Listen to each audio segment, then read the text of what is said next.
You are walking through deep snow, under a pale winter sky. The cold bites at your cheeks, sharp and clean. Each step forward requires effort. Your boots sink past your ankles, and you must lift your knees high to pull free from the snow's grip. The world around you is muffled, quieted by the thick white blanket that has fallen for days. The wind cuts across the open ground, whistling low and persistent. It carries with it tiny crystals of ice that sting your exposed skin. You pull your wool cloak tighter around your shoulders, feeling the weight of it, the coarse texture against your hands. The fabric smells of smoke and lanolin, familiar and grounding. Ahead, you see the Longhouse. It rises from the landscape like a creature half buried in the earth, its turf roof covered in fresh snow, grass tufts barely visible beneath the white. Smoke curls from the hole at the center of the roof, a thin gray line against the darkening sky. The sight of it fills you with relief.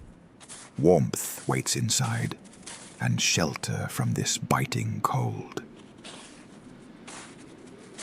You trudge forward, your breath forming clouds in the frigid air.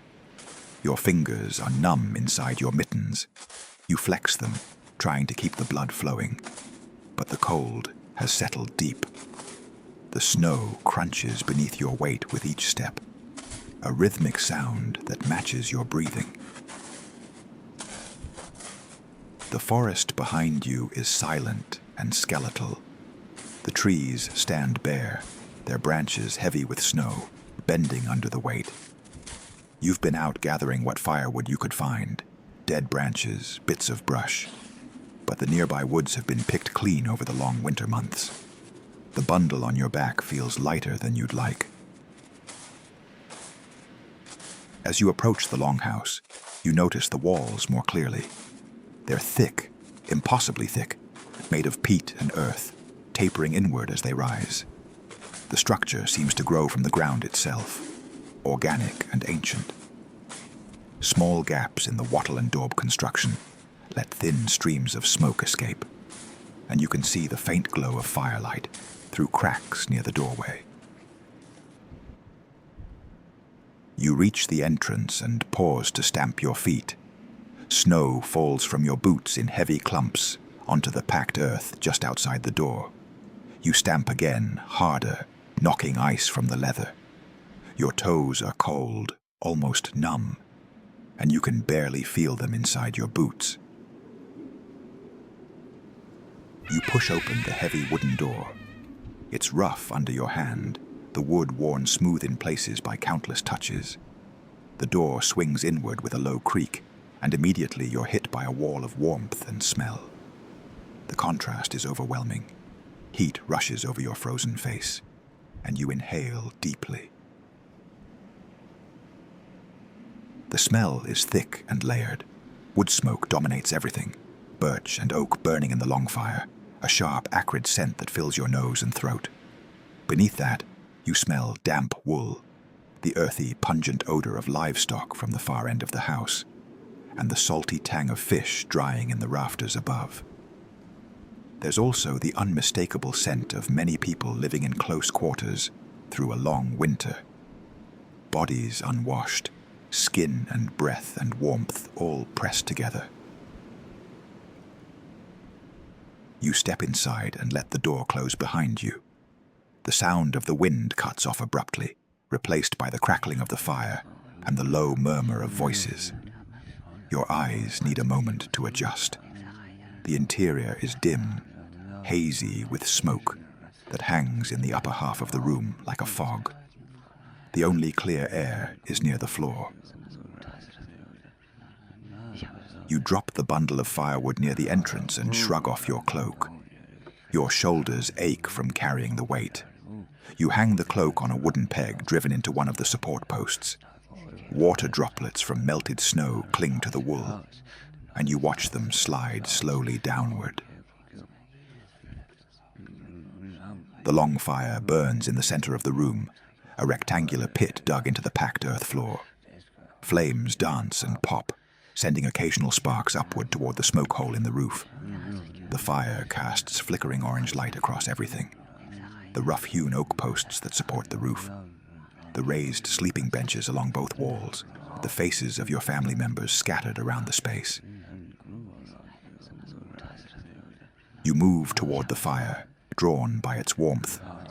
As you walk, you notice the floor beneath your feet, uneven and packed hard by years of use, slightly soft near the sleeping benches where furs have compressed the earth.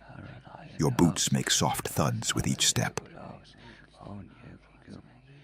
Near the fire, someone is working at the upright loom. You hear the rhythmic creak and thump as the wool thread is beaten into place. The sound is steady, meditative. You've heard it so often over these winter months that it's become part of the house's heartbeat. You settle onto one of the sleeping benches, feeling the furs give way beneath you. Sheep, goat, reindeer, hides all piled thick and soft. The bench is raised about waist-high, and you have to hoist yourself up slightly to sit. Once seated, you lean back against the wall. The wattle and daub is rough against your spine, but the furs cushion you. From here, you can see the full length of the longhouse. The 2 rows of oak posts march down the center, disappearing into the smoky dimness. Hanging from the rafters overhead are strips of dried fish and smoked meat, black and leathery in the firelight. The smell of them mixes with the smoke, salty, preserved, slightly tarry. A soapstone lamp hangs from one of the beams nearby, its small flame steady and bright. You can smell the fish oil burning, cod liver oil with a slightly sweet, oily scent. The lamp sways gently, casting moving shadows. Someone must have just filled it. It burns cleanly without smoke. You pull off your mittens and hold your hands toward the fire. Your fingers are stiff, the skin reddened from the cold. As warmth seeps back into them, you feel the prickling sensation of returning blood flow. It's uncomfortable, but welcome. You flex your fingers slowly, watching the firelight play across your skin. Beside you on the bench, someone has left fishing nets in need of repair. The nets are draped across the furs, the mesh torn in several places. You pick up the wooden netting needle. It's smooth from use, wound with fresh flax thread. This is work that can fill the long winter evenings. You thread the needle through a damaged section, your fingers finding the familiar rhythm. Loop, pull, knot. Loop, pull, knot. The movements are automatic, requiring little thought. The flax thread is rough against your fingertips, and you pull each knot tight, matching the tension of the existing mesh. Around you, the longhouse settles into its evening rhythm. Children's voices rise and fall in conversation. Somewhere, an axe is being sharpened on a whetstone. The scraping sound is steady and methodical. From the far end of the house, you hear the low, muffled sounds of cattle. A soft lowing, the shuffle of hooves on earth. The fire pops loudly and you glance up. A log has split, sending a small cascade of sparks upward. They rise into the smoke, glowing bright orange before fading to nothing. The smoke itself is beautiful in its way. Blue-gray, thick, moving slowly upward in lazy currents. Your eyes feel heavy. The warmth is working its way deep into your bones now, melting away the cold that had settled there during your time outside. Your shoulders relax. Your breathing slows. The rhythm of the needlework and the crackling of the fire begin to blend together. You set the netting aside. Your fingers are tired, and the light is growing dimmer as the fire burns lower. It's time to prepare for sleep. You stand and move toward the fire, picking up a few pieces of the wood you brought in. You add them carefully to the flames, placing them where they'll catch and burn slowly through the night. The new wood smokes at first, then begins to crackle as the bark catches. You watch for a moment to make sure it's burning well, then step back. The heat on your face is intense this close, almost uncomfortable, but you linger for a moment longer, soaking it in. You return to your sleeping bench and begin unlacing your boots. The leather thongs are stiff and damp from melted snow. Your fingers work slowly at the knots, loosening them one by one. When the laces are free, you pull off the first boot. Your foot feels strange without its weight, light and exposed. You peel off the damp wool sock underneath and set it near the fire to dry. The second boot comes off more easily. You set both boots side by side on the floor, then lean back into the furs. The pelts are thick beneath you and around you. You pull a large reindeer hide over your legs, feeling its weight settle over you like a blanket. The longhouse is quieting now. Conversations fade to whispers. The sound of the loom has stopped. Someone near the fire banks the coals, pushing them together so they'll burn slower and last longer through the cold night ahead. The scraping of the poker against stone is soft and final. You adjust your position, slouching down against the wall. The sleeping bench isn't designed for lying flat. You're sitting up, your back supported, your legs stretched out before you.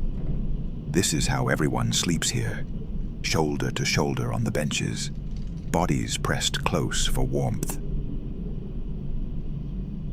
The person beside you shifts, and you feel their weight against your shoulder. It's comforting rather than uncomfortable. Another body, another source of warmth in the long, cold night.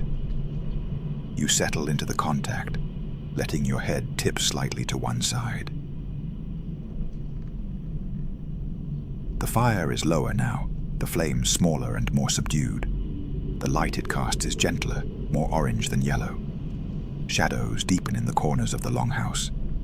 The smoke is still thick overhead, but the air near your face is clearer, easier to breathe. Someone reaches up and adjusts one of the hanging soapstone lamps, trimming the wick with a small knife. The flame dims, flickers, then steadies at a lower level. The light from it is barely enough to see by now, just a small golden glow in the gathering darkness.